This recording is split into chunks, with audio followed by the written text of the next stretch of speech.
Good Work Productions is basically a production of stories that might not ever get the chance to see the light of day, but we have the tools, we have the time, we have the people, we have the resources to help people find that voice. So really it's to do with the community.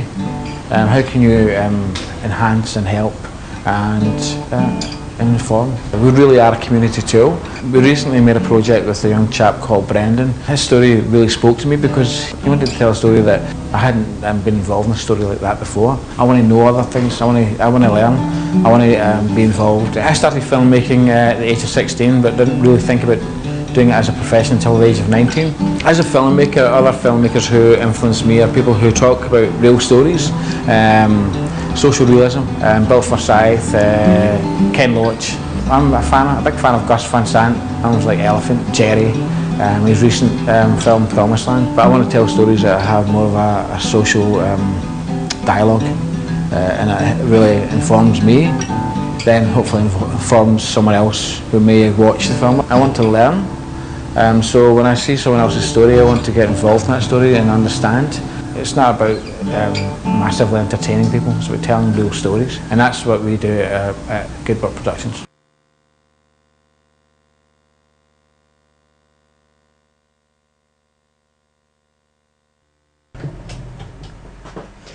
All right, ladies and gentlemen, you are just listening to Joan Jett and the Blackhearts with I Love Rock and Roll. And speaking of love, you're just tuned into the weekly Turning Fan Show here at CKMS Sound FM 1.3 on the FM dial. And if you're tuning in for the very first time, I'd like to thank you very much for your time and trouble. Basically, we broadcast for 120 minutes here on this fantastic radio station. Well, that being said, if you can't hear us through the radio, you can tune us in through our Rogers Television Network, which is 946.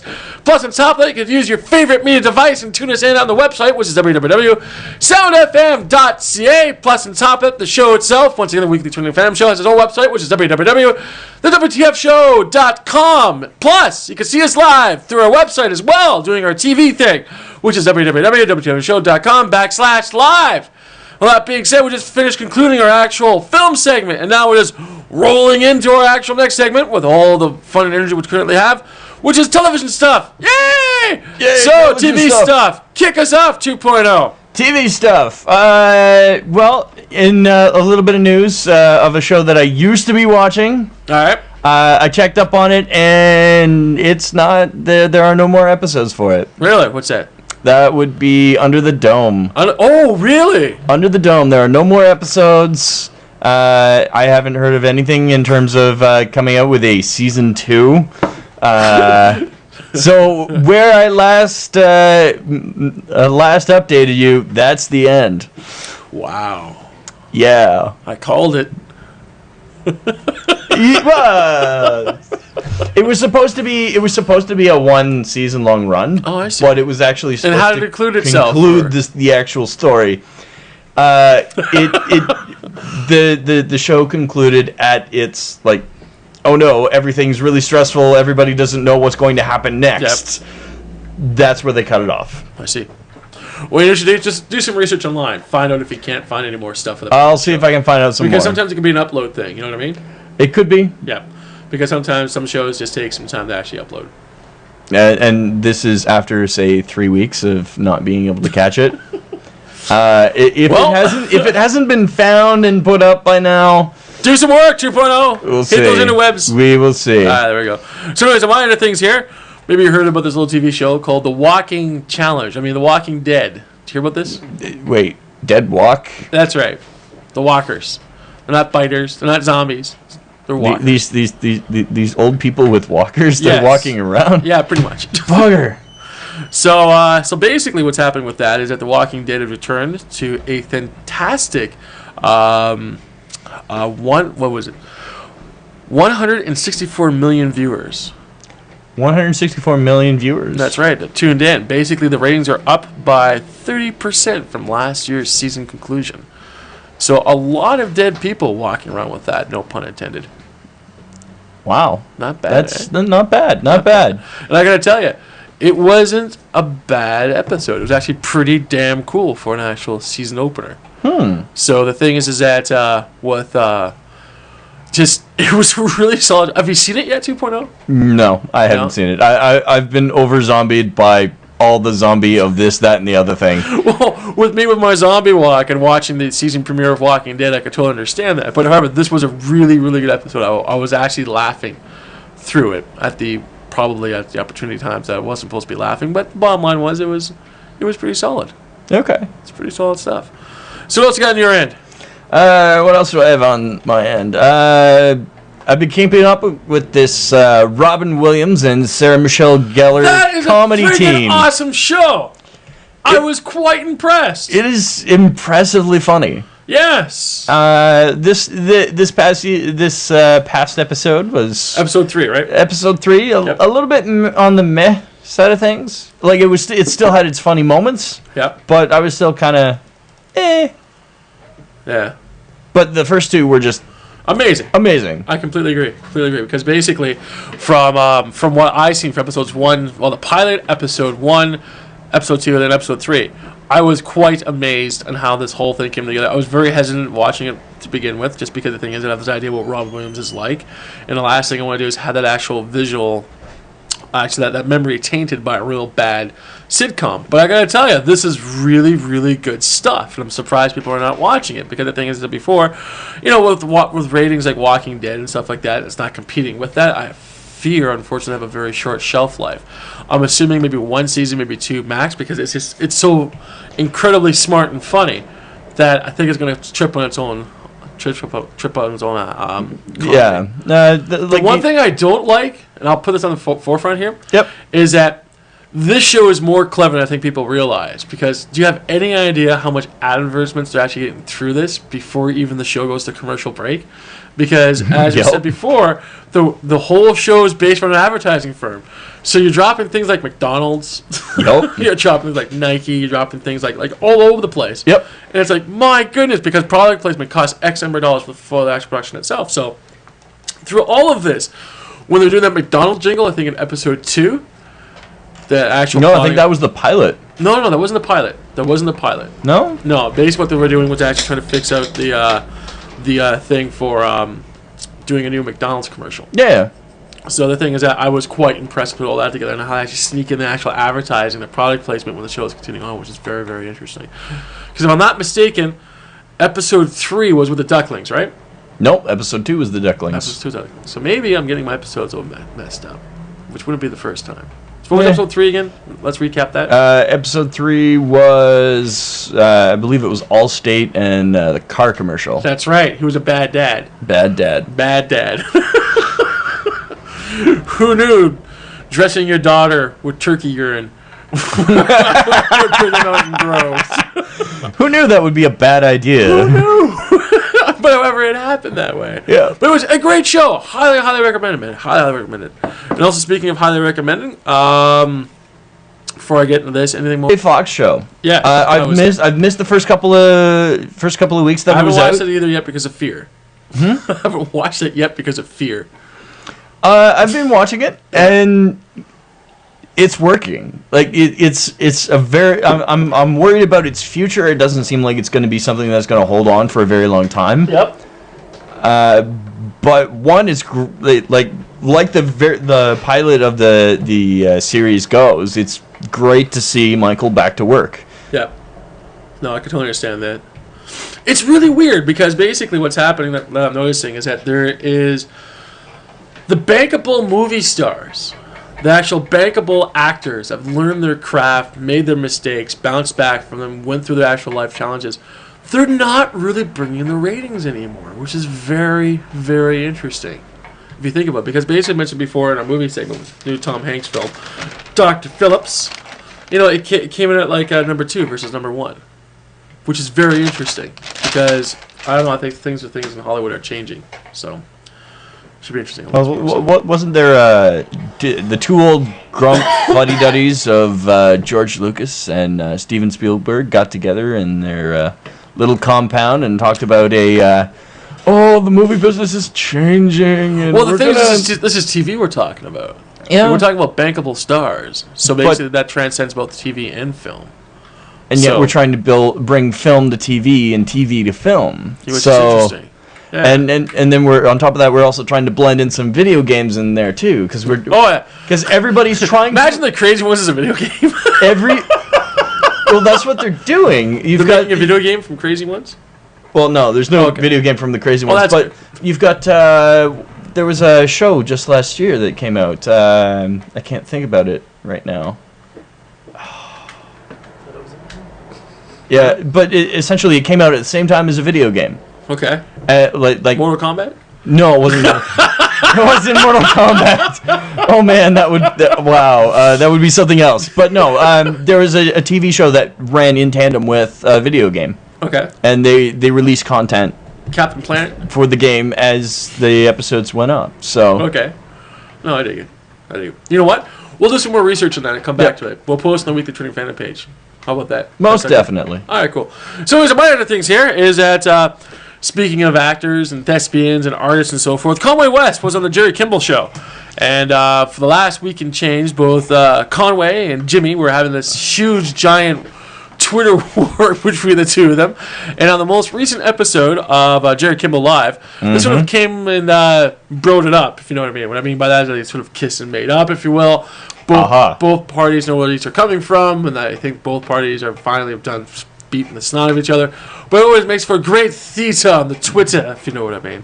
However, Conway West did drop some very interesting bits of knowledge, which I'd like to share with you guys. If you hope you don't mind, Wait. Has he figured out the fish stick joke? The fish stick joke. Just play the videos there. So we got part 5 and part 6, which is the interesting parts. The thing is, you can catch everything on YouTube, and again, we'll post links to the Weekly Twitting Fandom page. With that being said, let's play those videos. All right. Congratulations on your new baby. Oh, in fact, I brought you a little gift. And I have to say, I did not know, I made fun of this because it sounded so preposterous to me, but there really is such a thing as leather jogging pants, and there's some tiny little leather jogging pants. Leather jogging pants, they don't sound practical. That doesn't seem like a practical item to me. It sounds sweaty. Yeah, fashion isn't always practical. It's more about That's true. Emotion. It's more about swag. It's more about, it's more about like club, it's like, it's more about style and stuff. And, I remember me and my boy Virgil that, created the line Pyrex Vision and helps on Hood by Air and Ben Trill and everything. We sat as interns at Fendi like 6 years ago. We had cue cards and everything, and the leather jogging pants is one of the things that we presented that didn't go through. And the reason why I brought that up in the Zane interview is because there's people who made whole careers off of creating leather jogging pants. It became like a phenomenon over the past 3 years. And it was to say, I would sit with Hedi Semaine, who's now the head designer of Saint Laurent, and he'd say, stop giving, these big brands your ideas and everything. And it would just be like, what I was trying to express in the Zane interview is like me, I know I'm a hip hop and I'm a rapper and everything, but I've got ideas that can mean something if I could put the proper production around them. So when I do a Nike Yeezy or I do a Louis Vuitton shoe, the production around it was at the same level as the production on my CD or when me and Rick Rubin or Mike Dean or whoever are working together. But if I go out and make my own T-shirt or something and I call it Kanye, everybody's going to think about when I just call myself a creative genius to say, what's so genius about this? But when the people line up for the Yeezy, they're like, oh, wow, this is like really genius. You need that production. But currently in fashion and the way the fashion world works, there's no black guy at the end of the runway in Paris, in all honesty. And that's what I was talking about when the Truman Show hit the boat. What about the Steve Harvey collection? Yeah, no, there's no Steve Harvey collection. no extra buttons on jackets or anything like that.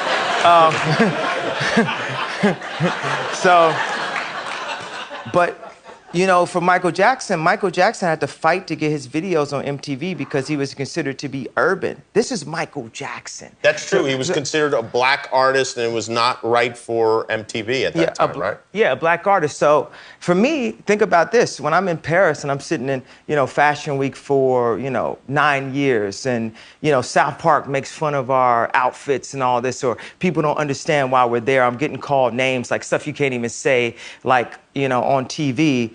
And I still can't break that wall down. At a certain point, it's like Michael Jackson trying to get his videos on, because how many people, I mean, who do you know is known more for clothes than me?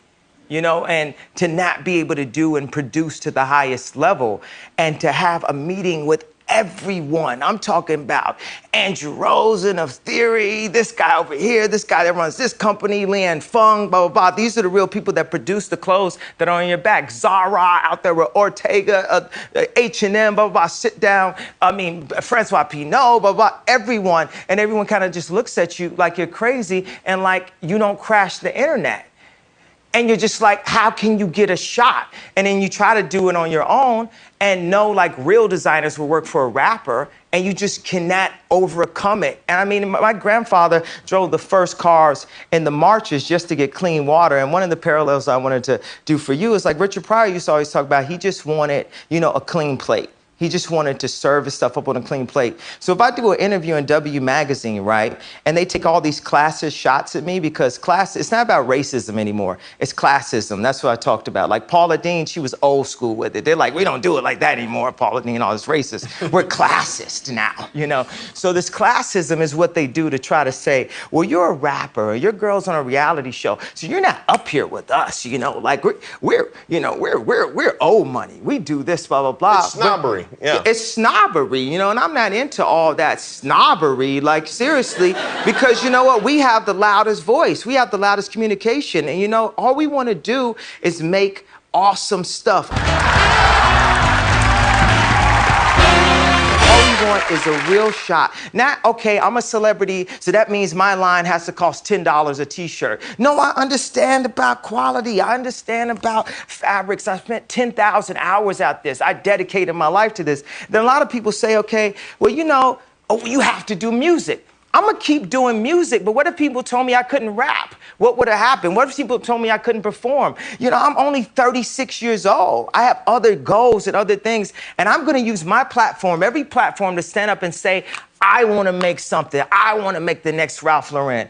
And that was the point of the Zayn interview, that say people don't stand up and protect their dreams. People are too scared of getting, you know, spoofed in a way. And the irony of it is so many people that are creatives, think about a creative person in school. When you picture them, you probably picture them all the way in the back of your class, sketching or maybe getting beat up. And I'm the one creative, and this is the reason why I went on stage. This is the reason why I did this, because creatives have got beat up my entire life. And there's moments where I stood up to drug dealers in Chicago and said, you can't have my publishing, come and kill me. Do whatever you're gonna do, but you're not going to bully me. You're not going to stop me, because my mother made me believe in myself. No matter how many people tell me, stop believing in yourself. Stop saying what you can do. Stop affirming what you're gonna do and then completing that in real life. That's the improper way to do it. I refuse to follow those rules that society has set up in the way that they control people with low self-esteem, with improper information, with branding, with marketing. I refuse to follow those rules.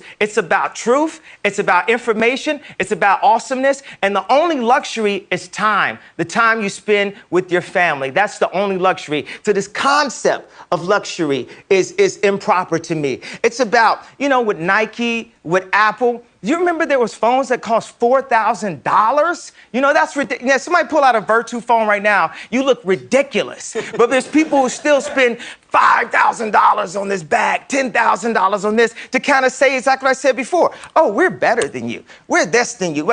Yeah, I mean, taste, culture, art, you know, just the quality of life. You know, this is what I'm here to do. So when I compare myself to Steve Jobs or Walt Disney, Howard Hughes, David Stern, Michelangelo, Da Vinci, Jesus, or whatever it is, I'm saying these are my heroes. These are people that I look up to. This is the type of impact I want to make on the earth. If I can make this type of impact up to this point, what can I do if you call Bob Iger and say, yo, give him a shot? If you call Oprah and say, yo, back this kid. That this kids were his parents were educators. He wants to educate. He wants to look at curriculums and say, how do we simplify that? Exactly what I did in music. I want to apply to product. I want to apply to education. This is what my company Donda is about. I could rap all I want. But without that Rockefeller chain and Damon giving me that Rockefeller chain and without getting a record deal, I don't care how many beats I sold to whoever, I couldn't have made it to the point to make Jesus Walks. And now, even as a celebrity, blah, blah, blah, I've reached a ceiling. And the way paparazzi talk to me and my family is disrespectful also. You know what I'm saying? We bring something of joy to the world. When people hear my music, they have a good time. And I should be respected as such when I walk down the street. Don't ask me a question about something you saw in the tabloids. Don't try to antagonize me, because you know what? It's not safe for you in this zoo. You know, never think that I'm not from Chicago for 1 second. And think you can walk up and disrespect me and my family. Well, you signed up to be a celebrity, blah, blah, blah. It's like, you know what? And I understand, paparazzi. I understand you got to get your money. It's hard out here, blah, blah. But let's have respect for each other. You do help me get money, paparazzi. You know what I'm saying? You show people how fresh my outfit is. That helps me influence people, you know? But when somebody shows up at your house in the middle of the night and your wife and your daughter are there, that's not, there's no human decency there. It's a lack of decency, you know? Kanye West, everybody. We'll be right back. So, Yeah, that. in part there, Mr. Fish Sticks. Yeah, I'm sorry. I'm just gonna come out there and say, like, that guy still does not know. I'm sorry. If he likes fish sticks, he didn't really answer the question. Well, I just thought it was kind of funny how shows like South Park, media, paparazzi, and stuff like that can actually drive a person completely insane to the point that sort of like everyone is tackling the same thing. Yep. So I thought that point of view was very interesting. Plus, on top of that, I liked about how he's talking about it's not about racism now; it's about class. Oh yeah, class racism, which is very interesting. Oh, classism's been around forever. True, but if we look at the stuff from the from the 80s, the 90s, early 2000s, never brought up before, but now it slowly seems to be coming back on the radar again. Of course, you had upper class and lower class, but I see one of these individuals always seem to be mixing in between everything, if you know what I mean. But ever since we're now having this shrinking of the middle class is taking place, it's very interesting to hear someone like Conway West actually bring it up and bring it to the forefront. But however, the thing is that let's not just say Conway West is the final period of the sentence here. Let's see what happens in the next little while, especially when it comes down to other superstars and stuff like that. See the actual, if the classes really start hitting home between upper class and lower class, if you know what I mean. So it should be interesting from that point. But however, again, so like, hey, when you start bugging, you know, artists and stuff like that with the same thing and read the tabloids over and over and over again, yeah, I think you're going to get a little punchy there. And I think that's where Conway West was really coming from. Plus, on top of that, following one's dreams, one's expectations, stuff like that. That's also another very interesting point that he brought up. So that was a whole point on the interview there, and I thought it was very interesting. That's when like Conway West had to bring all that up. So, yeah, interesting stuff. Yeah, I'll give him some credit on that note, but still, he quite literally goes and he's pretty much saying that he's better than everyone. For sure. Like, as much as he's talking about classism and everybody's putting him down, saying, no, you're not in our class. Yeah. He's putting everybody else down. For sure, for sure. So while he's talking about it, he's doing it himself. All right, no, I totally understand that. So with that being said, let's take a quick break here, and we'll come up with the final two segments for our particular show for today. Alrighty. I'm going to let you do that, all right?